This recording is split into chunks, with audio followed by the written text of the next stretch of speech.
2014 Toyota Tundra. We just got done taking the radio out and we're trying to flash our Maestro, but we need to find out which version trim is this vehicle. But there are a couple different trims. You can have a non-amplifier, you can have a JBL, or you can have a non-JBL but still factory amplifier. Usually if it's JBL amplifier, you'll have some type of JBL emblem on the radio or on the door panel itself. So we know it's not JBL, but we do know that it does have a center speaker right there at the top.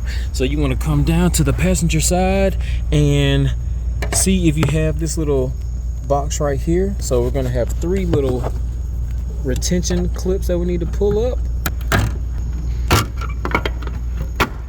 Cover off, you will see that we have the factory amplifier right here. All those twisted pairs are going to be inputs and outputs for your speaker wires. So if you're trying to hook up an aftermarket amplifier for a sub or something like that, you don't want to tap into anything from behind the radio because those are going to be inputs. You need to tap into the speaker level outputs coming from this factory amp.